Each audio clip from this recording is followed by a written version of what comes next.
महाराष्ट्र न्यूजमध्ये आपले सर्वांचे स्वागत आहे. महाराष्ट्र आयुक्त अन्न औषध प्रशासन तुकाराम मुंढे साहेब यांनी FDA चा कारभार स्वीकारताच राज्यातील जनतेला समजू लागले की जीवाशी खेळणारे भेसळ अन्न औषध पदार्थ किती प्रमाणात खात होतो. खरं म्हणलं तर महाराष्ट्र शासनाची चूकच झाली. आतापर्यंत 21 वर्षात बरोबर 25 पदावरून तुकाराम मुंढे साहेब यांच्या राजकीय लोकांनी बदल्या केल्या आणि आता महिनाभरात अन्न औषध आयुक्त केलं. जर 21 वर्षात अन्न औषध प्रशासनचा पदभार तुकाराम मुंढे साहेबकडे असता तर 21 वर्षात एकाही व्यक्तीला भेसळ खाऊन जीव गमवावा लागला नसता. खरं का नाही महाराष्ट्रकरांनो? जसा तुकाराम मुंढे यांनी अन्न औषध आयुक्त पदाचा चार्ज स्वीकारला तेव्हापासून 15 दिवसात राज्यात दुधात, खवा, आंबे, खाद्यपदार्थ सह थंड पेय आणि विविध कंपनी भेसळ करणारे वर धाक कारवाई होत आहेत.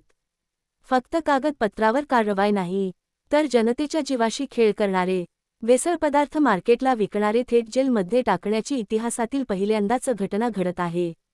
मुख्य कारण तुकाराम मुंढे हे भारत देशातील एकमेव अधिकारी आहेत जे 1 रुपया सुद्धा स्वतः खात नाहीत आणि कोणाला भ्रष्टाचार करून देत नाहीत. ना खाऊंगा ना खाने दूंगा या काम करण्याच्या पद्धतीमुळे त्यांना पदभार शासन देत नव्हते. म्हणजेच आतापर्यंत हप्ते देऊन भेसळ पदार्थ सर्रास विक्रीसाठी मार्केटला होते.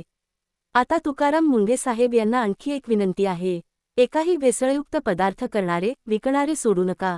कडक कारवाई करून असे लोक जेलमध्ये टाका आणि कागदावरचा बंदी असलेला गुटखा डबल भावात विक्रीसाठी आहे तो गुटखा विक्री करणारे वर नाही तर थेट गुटखा बनवणारे कंपन्याचं कायमच्या उद्ध्वस्त करा आणि असा कायदा करा व शिक्षा द्या की कोणाची गुटखा बनवण्याची हिंमत होणार नाही.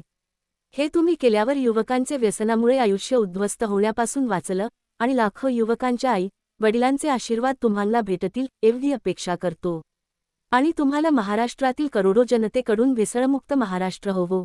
महाराष्ट्र न्यूज चॅनलला सबस्क्राईब करा, बेल आयकॉनला टच करा. जाहिरातीसाठी संपर्क करा.